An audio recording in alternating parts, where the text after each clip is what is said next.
Hello and welcome to this week's edition of the Horror Debate. I'm Michael Mandy, he's Rowdy Jeff. And this week we are reviewing Penny Dreadful. You know why? Because it looked like it cost a penny and man was it dreadful. Yeah, from 2006, directed by Richard Brandes. One of the 8 films to die for because it's just too intense to be seen in the theaters. Not. Oh, God. I think they called it Penny Dreadful. This was not a film to die for. This is a film to die watching. To die with. Oh, I hated this, Mike. Oh, God. I didn't want to hate it. No, we wanted to. I'm so disappointed in these 8 films to die for so far. This is what, the third one we're reviewing? Yeah. Uh-huh. And the other 2 were better than this one, but not by much, and none of them I would consider to be too intense to be seen in a theater. Uh-huh. No. Are you speechless? I'm speechless. This film almost reminded me of a film that we reviewed earlier called Dead End, about these people trapped in a car that was driving on a freeway that never ended. She was trapped in a car and the night never ended. Dead End actually had some decent writing. I mean, we liked the scripting on that one. This one I don't see what the appeal at all is, man. This film was a good 10-minute film stretched out into a 90-minute gore fest. Lay the plot on us. Plot of this film is this girl who, long time ago when she was a little girl, was trapped in a car and her mom and dad died. So now she has a phobia of cars, and so she's driving in a car now with her shrink to go back up into the mountains where the accident first happened, and she spends the first half of the movie freaking out over being in a car and having her therapist go, calm down. Was it me, or did every scene go 20 minutes too long? Oh, and it was always accompanied with a big loud bang, bang, bang, bang, bang sound. Yeah. And jump cuts everywhere. But anyways, so she and her therapist get trapped in the mountains, and the therapist dies, and this girl, Penny, is trapped in the car with this escaped psycho out on the outside of the car terrorizing her. But you don't really get a sense of what's actually going on in this movie. This is what bothers me about this film, is that you're not sure whether you're watching a supernatural kind of thing. You're not sure whether you're watching a dream sequence? Yeah, like a dream sequence, or even some sort of just serial killer kind of thing. You're just not sure. You're not sure what it is. Okay, I wasn't sure what it was. Professional advice out there to everyone out there: if you're driving in a mountain road and you see Emperor Palpatine hitchhiking, don't pick him up. He said Palpatine. Isn't that the guy's name? The Emperor? Yeah, and you're right. That's why I'm laughing, because you see him from his nose down, right? He's got this big hoodie. He's in this hood. Yeah, he's in the hoodie, and you're right, man. It's either that or Bill Belichick. I don't know which one, but anyway, oh man, such a letdown, and this is one of those movies where you're checking your watch every 3 minutes to see how long can they possibly drag this out. This is also one of the films where the main characters do really stupid things just to keep the movie going. Yeah, and this was almost 2 hours, I believe, and 92 minutes. Was it? It seemed like 4 hours. It was only 90. Okay, another thing, to show the passage of time, they do these, overhead shots of the car, and they show 3 hours have passed, but you know what? It stayed dark as heck from 6 in the afternoon, afternoon, until at least 5 in the morning, at least. Yeah. It was still pitch dark the entire time. Yeah, I'm confused by this movie. What was this thing trying to do? What was this movie? I'm hurt and confused, Mike. I don't know. I think it was just a low-budget film that said, we have a car, we have a mountain, we have some lights, let's film a movie. We can do this real cheap. But to have written this and to look at it after it's finished and go, yeah, that's what I was going for. I mean, Mimi Rogers was okay, just in the brief time she was in the movie. Oh, she spent lots of it dead in the front seat with her eyes all... Yeah, but here's what I realized watching Mimi in this movie, okay?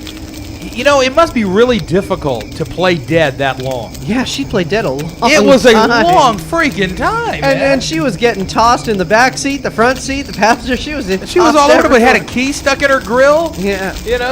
Her teeth, not...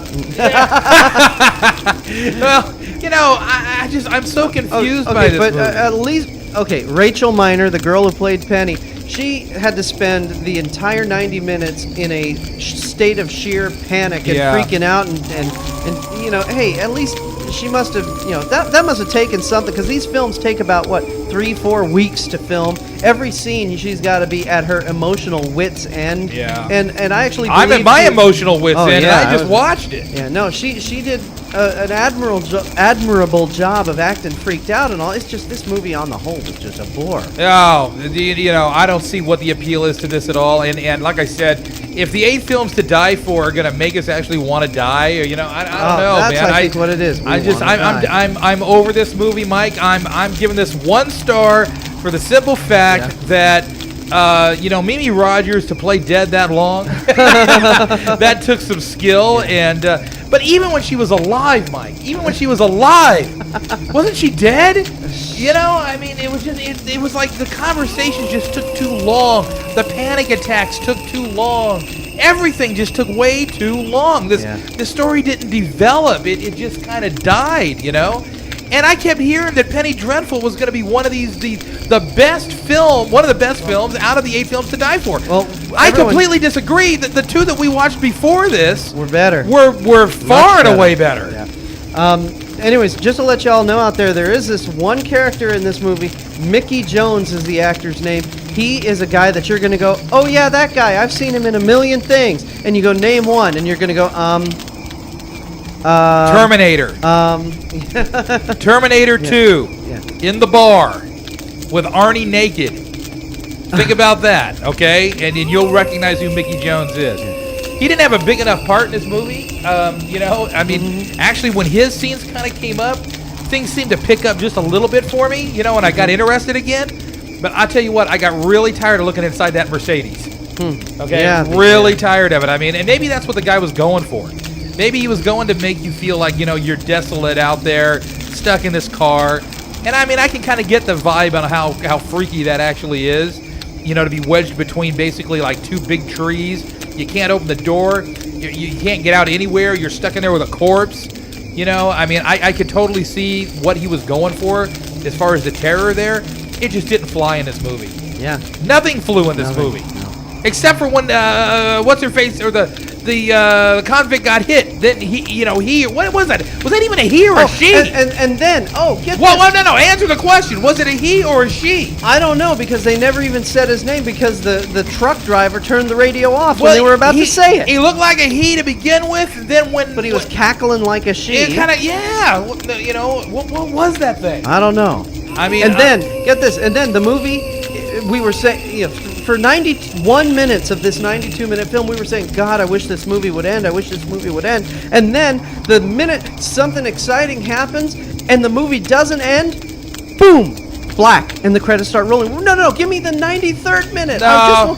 I was so put off by this whole thing, man. This movie ended when it should not have ended. I don't need a 93rd minute. What I need is a 93rd drink after sitting through this thing. I got to tell you, it's pushing it to give it 1 star. It really is. I mean, it was that dreadful. And yes, I'm going to use that term. Yes, this was definitely should have been called Movie Dreadful. Yes. So it's definitely a 1 star for me. Yeah. Like I said, the performance of the actress who played Penny Dreadful, Rachel Miner, she did a pretty good job, and the movie actually. I don't even think she did a pretty good job, Mike. Well, I think any actress could have pulled that off. Okay, but maybe I'm just feeling sorry for her and giving her props just because she had to freak out for the 2 weeks worth of filming. Yeah. Because that's all she did in this film was freak out. Any actress could have pulled that. Molly Ringwald could have pulled that off. Anybody could have pulled it off.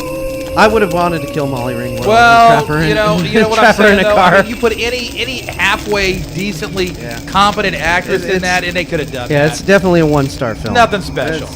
Nothing special, and I'm disappointed. Yeah. And if you guys ever want to do these 8 films to die for again, please make them good. Yeah, pick up the pace a little. Come on. All right, I'm Michael Mandy. He's Rowdy Jeff. We'll do another of the 8 films to die for. Oh, no. Next week at the Horror Debate.